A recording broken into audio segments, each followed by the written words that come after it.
Karibu Tabora, karibu Toronto. Shughuli yoyote unaoifanya nimegundua kuna tatizo, na tatizo hili linaanzia mbali kabisa kwa wazazi wetu. Mimi narudi pale kijijini kwangu. Kijijini kwangu pana kitu wa Heru Juu, ukitoka sio mjini ni mlimani kabisa. Namwangalia marehemu baba yangu, namwangalia marehemu mama yangu.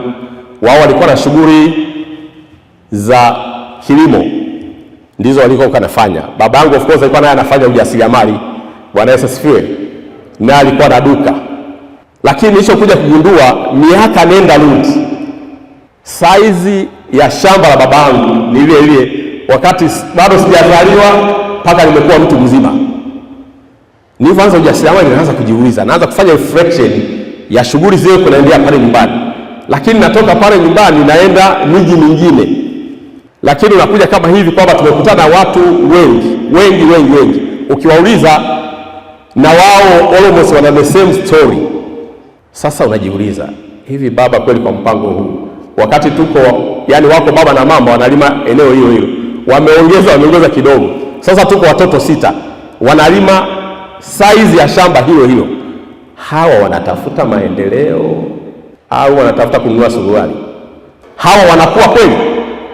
Sasa kukua huko kwa aina mbili. Yaani kuna kukua ambako lazima usababishe, lakini kuna kukua ambako kunakuja tu automatically kwa rehema na neema za Mwenyezi Mungu. Kwa mfano leo mimi na Dave sikuandika barua ya kuota Dave.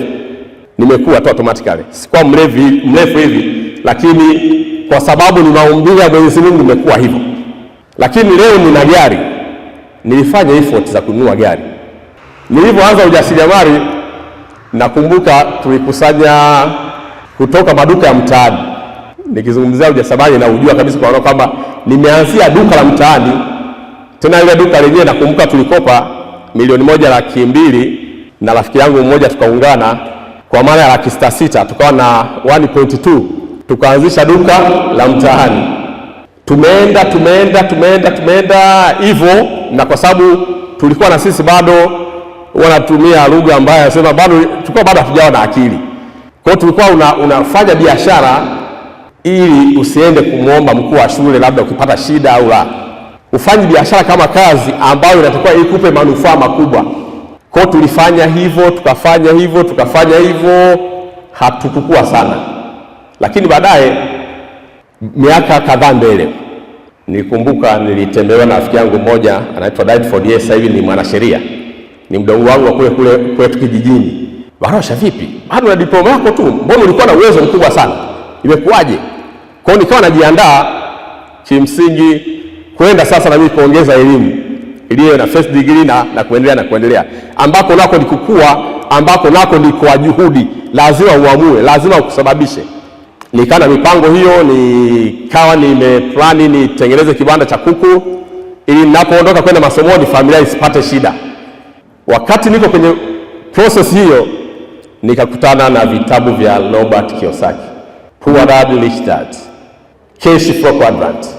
Nakumbuka kile kitabu hivyo kipata kwa mara ya kwanza nilikisoma mpaka saa 7 usiku. Ninapokisoma napata hamu. Soma.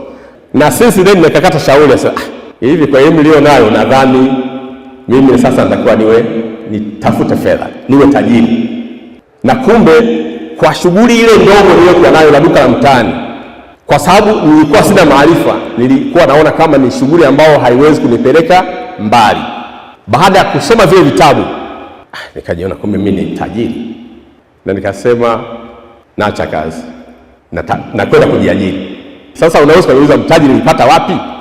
Ambao leo hii na mtaji ambao naendesha zaidi ya $2,000,000 nilipata wapi? Ni kutoka kwenye maduka hayo. Sasa kwa nini mwanzoni sikuwa na uwezo kusema nipate fedha kwenye hiyo shughuli ndogo? Nilikuwa na attitude kama ya baba yangu, kama ya babu yangu, kama ya babu yako, kama ya bibi yako, kama ya baba yako. Shamba lile miaka nenda rudi haliongezeki. Sasa ndio maana nikawa najiuliza kwenye somo langu hapa, kwa nini watu hawakui? Ni maswali ambayo nilikuwa najiuliza. Kwa nini watu hawafanikiwi? Sasa je, watu wanakutaka kufanikiwa? Unataka kufanikiwa? Unataka kukua? Na ndo hapa wakati mwingine zinaingia imani mbalimbali. Sina nyota, sina bahati, sina mganga mzuri. Kumbe ishu ni maarifa. Na ndio maana hata Mwenyezi Mungu mwenyewe anasema watu wangu wanaangamia kwa sababu ya kukosa maarifa. Vijana mpo? Mnataka kufanikiwa? Mnajua misingi ya kufanikiwa? Misingi ya kufanikiwa ndio kama hii ninavyoisema, na mimi mwenyewe ni kitabu kinachotembea. Na kuna watu wengine ambao humu ndani naamini mnafanya shughuli za ujasiriamali ambazo zinaweza zikaonekana ni ndogo, na wakati mwingine wewe mwenyewe unaweza usiwe na confidence ya kuona kama ni kazi ya maana kwa sababu ya ile mtazamo ya kijamii. Kumbe tunasema hivi, hakuna kazi ndogo, hakuna biashara ndogo mahali popote pale duniani, ila kuna akili ndogo inayoendesha biashara. Kuna maarifa madogo yanayoendesha biashara. Siku zote naendelea kumtukuza na kumsifu Mwenyezi Mungu kutuletea Robert Kiyosaki ambaye mimi ndiye ananifanya hivi nilivyo, kwamba ni kupitia vitabu vyake baada ya kuvisoma ndio nikapata awareness kwamba kumbe inawezekana biashara hii ndogo inaweza ikanifanya kuwa mfanyabiashara mkubwa au kaniletea makubwa. Na ndio maana pale mwanzo nikasema ajira binafsi wanaozifanya wasionekane ni watu ambao hawana maana. Leo dunia iko tofauti. Kama huwezi kuwa bahili, huwezi kutajirika. Sasa hii kabahili huwa kama sio karuga kazuri hivi, lakini ndio ile kusema if you cannot delay your profession, ni kwamba tukitoa soda hapa, ukiona soda kuna mtu anatamani ainywe, si ndio? Ukiona soda unatamani uinywe. Ukiona gari unatamani ulinunue. Hasa kwenye ujasiriamali kuna principle kwamba soda unaiona, unasema hii soda mimi siinywi leo. Hata nikinywa makani utamu wake ni ule ule. Kwa hiyo ni kanuni mama ya kufanikiwa, kwamba unapotaka kufanikiwa lazima uwe na uwezo wa kujinyima. Lazima uweze kudelay gratification.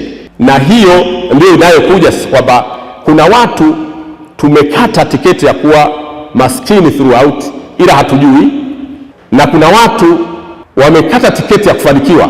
Kwa wakati mwingine unaweza kufanya kwa kujua au kutojua, lakini leo hii tunasema unapaswa kujua. Kama unachokipata chote unakimaliza, utapiga hatua. Wewe ujue hapo tayari umekata tiketi ya nini? Ya kuwa maskini. Na ndio maana tunasema kanuni hizi nilivyokuwa najiuliza, tunakuwa kwa nini hivi? Kwa nini baba alikuwa na shamba hili muda yote? Sasa tunasema yeye alishakosea. Je, na sisi tunapaswa kukosea? Sisi tunaweza tukawa tumeshakosea. Wewe kijana na wewe unapaswa kukosea. Ukitaka kukosea unaamua. Lakini information, knowledge tayari umepata. Mungu ametutumia sisi ambao tumezifahamu, sasa tunakuletea kwako. Na zinakuja kwako kwa sababu wewe bado una nafasi kubwa zaidi ya kufanya mabadiliko. Na hapa pia ndio changamoto inapokuja kwamba vijana wanataka kufanikiwa, lakini wanataka kufanikiwa in a 0 minute. Vijana mnataka kufanikiwa, lakini mnataka kufanikiwa in a 0 minute. Sasa hiyo sio kanuni ya Mungu. Mimba ni miezi 9. Short of that hatupati kile ambacho tunakitegemea, au hata kikija kitakuwa na yes. Subira nayo ni ya muhimu sana, na hakuna aliyeanza na kufanikiwa. We always start small na una grow bigger. Sisi nakumbuka na partner wangu Enoch, wakati tunakusanya ule mtaji wa kule mtaani tulianza na milioni 17. Na of course kama nilivyosema, kukua lazima ukutengenezee mkakati, kukua kwa uchumi. By that time nakutana na Enoch, mimi nilikuwa na maduka mawili na yeye alikuwa na maduka mawili. Tukasema ili tuweze kukusanya mtaji, na tulikusanya mtaji ndani ya mwaka huu mmoja tukaongeza duka lingine akawa maduka 5. Kwa hiyo hapo unaweza kuona muziki wake kwenye kusimamia. Bwana Gilanda anajua namna inavyokuwa. Lakini tunashukuru Mungu, kipindi kile of course pia vijana walikuwa bado ni wazuri tofauti na leo. Leo vijana tulionao ambao nao ni changamoto nyingine. Jamani, unapohitaji kufanikiwa lazima uwe mwaminifu. Kwa sababu wakati mwingine unakuta watu tafuta ajira, Sasa unajua kama sisi tunatafuta watu wa kufanya nao kazi kila siku, lakini ni watu wa namna gani? Ile nilikuwa nasema human resource ya aina gani? Quality. Wewe ni mwaminifu? Ukiwa mwaminifu, ajira zipo, watu wanatafuta kazi, lakini watu sahihi wako wapi? Sasa vijana wa leo mnataka mfanikiwe kwa kufanya betting, uko kwenye coach, unataka upate uwe bilionea. Inawezekana kweli? Haiwezekani. Na Mungu anasema atabariki kazi ya mikono yako, kwa sababu nategemea miracle. Miracle is for raise people, na hakuna mtu yeyote ambaye ana aspire kufanikiwa akiwa mvivu. Ukiwa mvivu, wewe utapishana na mafanikio. Ni sawa na ile kwamba chochote kile unachokipata unakitumia, unakimaliza, ni kwamba wewe umekata tiketi. Kwa hiyo nitoe wito kwa wajasiriamali wenzangu, lazima uwe na mkakati wa kukua, na kukua lazima kuwe kwa makusudi, kwamba lazima kuna vitu lazima ujinyime kwanza ili utengeneze msingi ambao ni imara. Baada ya hapo sasa unaweza ukaishi maisha unayoyataka, kwa sababu tayari una kipato kikubwa, tayari umeshakuwa na assets za kutosha. Lakini shida tulionayo, watu wengi tunawekeza kwenye liabilities, sio kwenye assets. Leo hii mtu anapoanza kazi, nije kwa wafanyakazi wenzangu, matamanio ya kila mfanyakazi ni kununua gari nzuri, si ndio? Awe na nyumba nzuri. Ni vitu vizuri na tunavitaka, lakini kwa muda gani? Kwa nini usianze kufikiria kuwekeza, ambao ndio asset? Maana nafikiri wale waliosoma economics wana namna ambao wana define asset na liability tofauti na sisi ambao tumejifunza elimu ya ujasiriamali mtaani. Wanasema an asset, huku sasa sisi tunasema asset anything that puts money into your pocket. Asset ni kitu chochote kinachokupa fedha, kinachoingiza fedha mfukoni mwako. On the contrary ni kwamba liability ni anything that takes money out of your pocket. Sasa kwa kuna wakati mwingine tuna lile wimbi la ufahamu mdogo wa jamii, tunahitaji yani kuwa admired, tunahitaji ile prestige, mbona kani wa maana sana. Kumbe kuna muda sasa unaweza kuonekana wa maana, kumbe umejichimbia kaburi, ila wewe hujui. Kwa tunaelekeza watu namna ya kuweza kukua. Sasa kukua kuna gharama zake ni hizo, kwamba in the first place unaweza kuonekana tu kama ni mshamba fulani hivi ndio umeshuka kutoka kisehemu la vumbi lako. Bwana Yesu asifiwe. Kumbe wewe una malengo yako. Na wakati mwingine mimi nimekuwa na maana nafanya biashara, ila nikiwa nimetoka kwenye wingi ya wasomi, tofauti na wale ambao pure labda amemaliza la 7 au hata la 7 hajamaliza, anakuja kwenye ujasiriamali. Ndio wengine unakuta na hela, lakini hata ukiangalia va yake, lifestyle yake, sema huyu jamaa. Na ndio pale zinaingia imani za chirikira. Huyu masharti huyu. Bwana Yesu asifiwe. Amezuiliwa sivae viatu. Umeona? Kumbe yeye kila muda anafanya calculation. Kwani kama kuna kiatu cha 500 na cha 50 kipo na cha 20 kipo, kwani kivaa cha 20 kuna sheria gani? Baadaye singavaa cha milioni 5. Bwana Yesu asifiwe. Zote hizo ni subira.